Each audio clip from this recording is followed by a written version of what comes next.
ආයුබෝවන්. ජීවිතයේ ඔබ එක් වතාවක් හෝ නැරඹිය යුතුම සිංගල් ට්‍රී ටෙම්පල් හෙවත් ශ්‍රී ස්වර්ණගිරි විහාරය නුවරඑළිය.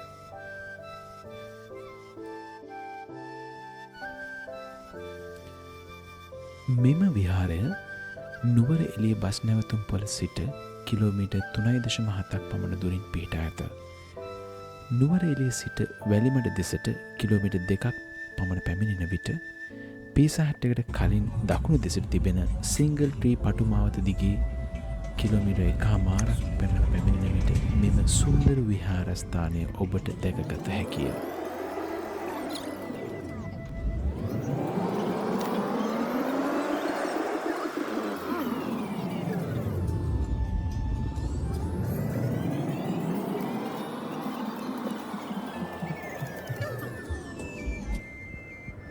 මෙම ස්ථානයේ සිට වටපිටාව නරඹන ඔබට හග්ගල කඳුවැටිය, ග්‍රෙගරි ලේක් සහ පිදුරු තලාගල කඳුවැටිය ඇතුළු සුන්දර නුවර නගරයම ඉතාමත් පැහැදිලිව දැකගත හැකි වෙනවා.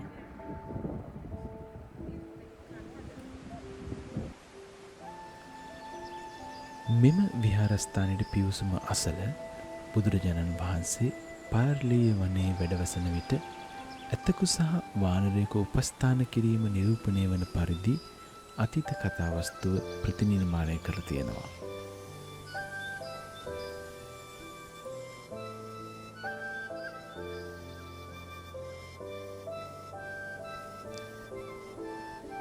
එසේම මෙම විහාරස්ථානය පිළිබඳව සුවිශේෂී වූ කාරණා කිහිපයක් අපි කතා කරනවා.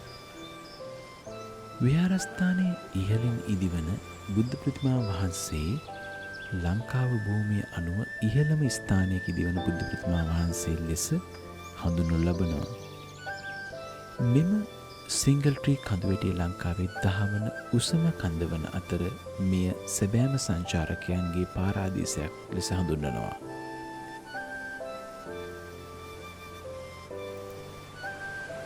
තවද විශේෂ කාරණා කිහිපයක් මේ වීඩියෝයේ අවසානයේදී අපි කතා කරන්න බලාපොරොත්තු වෙනවා.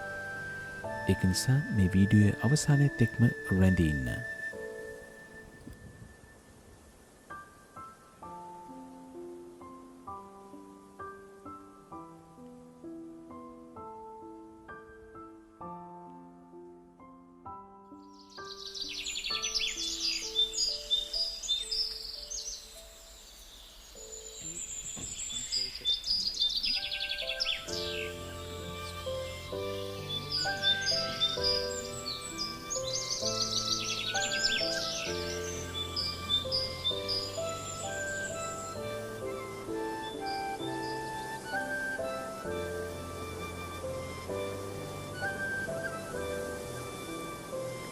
මෙම විහාරස්ථානයට ඇතුළු වන විට අපට දැකගත හැකි වන්නේ චීන සංස්කෘතික ආభాෂයට අනුව මෙහි නිර්මාණ කටයුතු සිදු කර ඇති බවයි.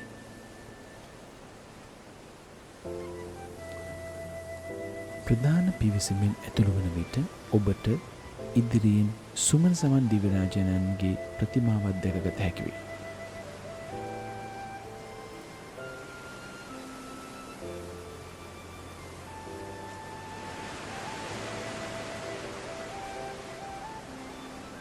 තවද මෙම විහාරස්ථානයේ ඉහළින් ඉදිවෙමින් පවතින බුද්ධ ප්‍රතිමා වහන්සේ දෙසට පාගමනින් වැඩම කරන අසුමහා ශ්‍රාවකයන් වහන්සේලාගේ ප්‍රතිමා දැක ගන්නට පුළුවන්.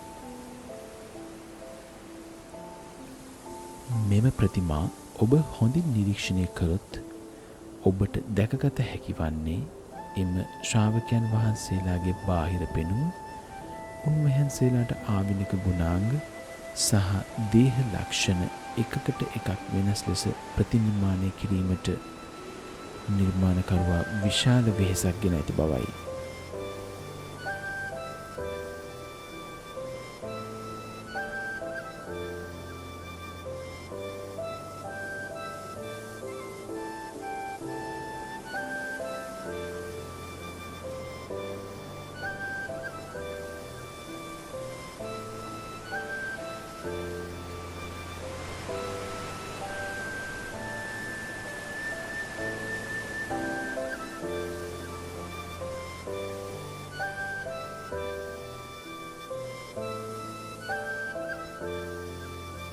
මේ ගමන් කරන චෛත්‍ය පිටුපසින් පිහිටා ඇති සුමන සමන් දේවාලයේද ඔබට වන්දනාමාන කරගත හැකියි.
කලින් සඳහන් කළ පරිදි මෙම ප්‍රතිමා ඔබ හොඳින් නිරීක්ෂණය කළොත් ඔබට දැකගත හැකි වන්නේ එම ශ්‍රාවකයන් වහන්සේලාගේ බාහිර පෙනුම, උන්වහන්සේලාට ආවෙනික උගුණාංග සහ දේහ ලක්ෂණ එකකට එකක් වෙනස් ලෙස ප්‍රතිනිර්මාණය කිරීමට නිර්මාණකරුවා විශාල වෙහෙසක් ගෙන ඇති බව පැහැදිලි වෙනවා.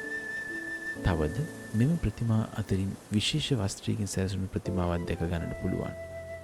ගස්වල පොතුවලින් ආවරණය වූ වස්ත්‍රයකින් සැරසුණු එම ප්‍රතිමාව නිරූපණය වන්නේ බාහ්‍ය දාරුචීර මහරහතන් වහන්සේගේ පිළිමයයි. උන්වහන්සේගේ සම්පූර්ණ කතාව දැන ගැනීමට මෙම වීඩියෝ අවසාන තෙක් රැඳී ඉන්න.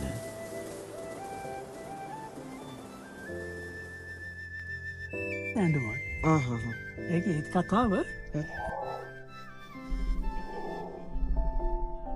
මහරහතන් වහන්සේ කාලයක හොඳ මේ බාහිය කියන තමයි හිතමනේ. ඒ බාහිය වෙලෙන්දා මේ නැව නැගලා ගිලා තිනවා වෙලඳාම. යනකොට නැවගේ මේ මුහුදුපත් වෙලා මෙයා ඇඟේ නූල් පොටක් වත් නැතුව තමයි මෙයා ගොඩට ඇවිල්ලා තියෙන්නේ.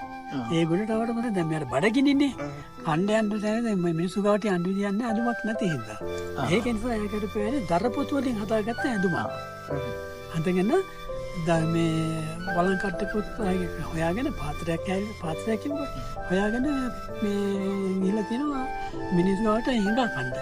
එතකොට මිනිස්සු හිතනවලු යප්පෝ මේ පුතු මේ කිනින්නේ මෙයා. අපි කියන්නේ ඇඳුමකටවත් ආසාවක් නැහැ. නිකන් මේ දරපොතු වලින් හදාගත්ත ඇඳුමක් ඇඳගෙන යන්නේ. මේ වලන් කට්ටක් හිඟමන්නේ නැහැ කියලා මෙයා රහතන් වහන්සේ නමක් ඉන්නද කියලා හොඳට ගරු සත්කාර කළා. ඒ ගරු සත්කාර කරාට පස්සේ මෙයා හිතුවා එනම රහතක් කියන රහතන් වහන්සේ නමක් වෙන්න ඇති. ඒලා මෙයා හිතවලු මේ එනම රහතන් වහන්සේ නමක් තමයි කියලා එයා දැන් හිතන්නේ ඒ වැඩේ කියන්නේ වෘත්තිය මේ ජීවිකාවක් වශයෙන් ඒ විදිහට කරගෙන. ඊට පස්සේ අපි හැම කෙනෙකුටම ඉන්න ඉෂ්ට දේවතාවෙක් කියන අපි කාටවත් දැන් ඉන්න කාලේ ඉෂ්ට දේවතාවෝ අපිට කතා කරන්නේ නැහැ. ඒ කාලේ ඉෂ්ට දේවතාවෝ කතා කරනවා. ඒ ඉෂ්ට දෙවියා කිව්වලු දාරුචීරිය මේ රහත් වෙලා නැහැ. ගිහින් බුදුහාමුදුරුවෝ හම්බෙන්න කියලා.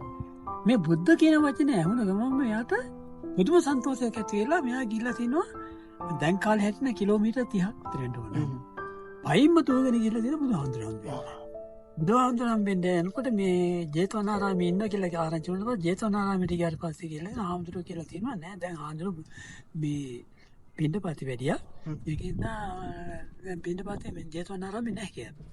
මෙයාට තියෙන කලබලය මෙයා ගිහිල්ලා පින්ඩපාති වලට බුදුහාමුදුරන්ට කියලා තියෙනවා අනේ මට ධර්ම දේශනා කරන්න මට ආර්ය ආසයි වහන්සේගෙන් ධර්ම. ඊට පස්සේ දැන් ධර්ම දේශනා කරන වෙලාව නෙවෙයි.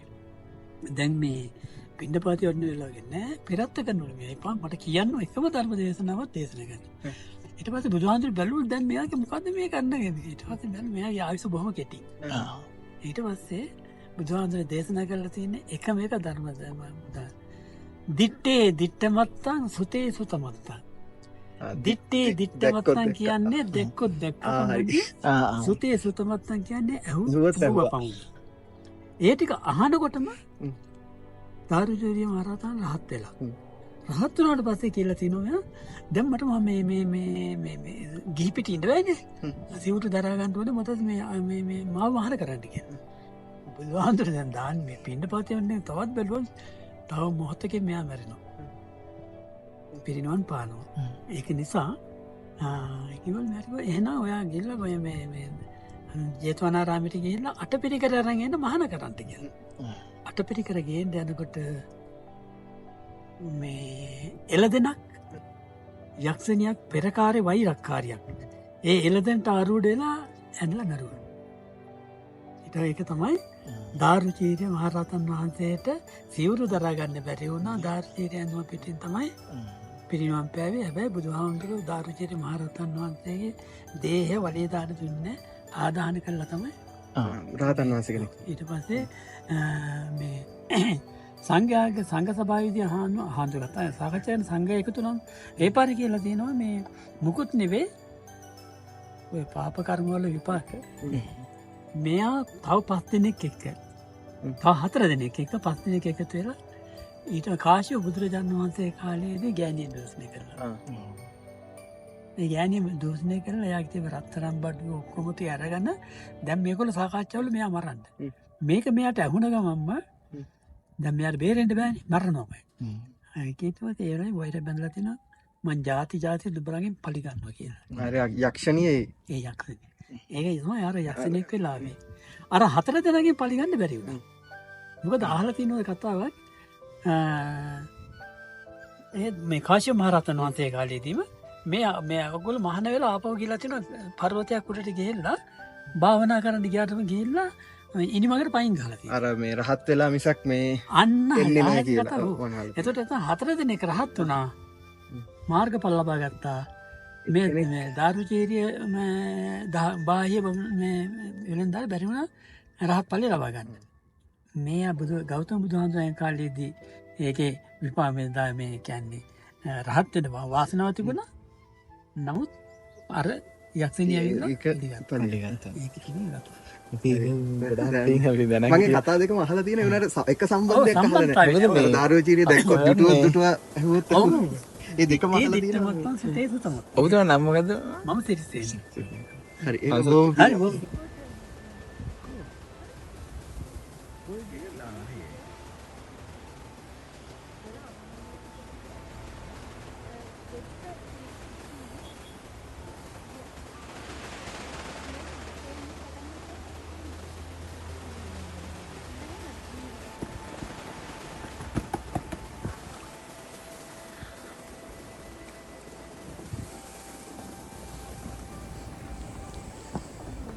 ඉතින් ඔබ නුවරඑළිය එනවා නම් අනිවාර්යයෙන්ම මෙම ස්වර්ණගිරි විහාරය නරඹන්න. ඔබගේ අදහස් පහළ කමෙන්ට් කරන්න. තවත් මේ වගේම වීඩියෝකින් හමුවන තුරු ඔබට සුබ දවසක්. වීඩියෝ එක සබ්ස්ක්‍රයිබ් කරන්න, ලයික් කරන්න, ෂෙයා කරන්න Pets Up YouTube channel එකට.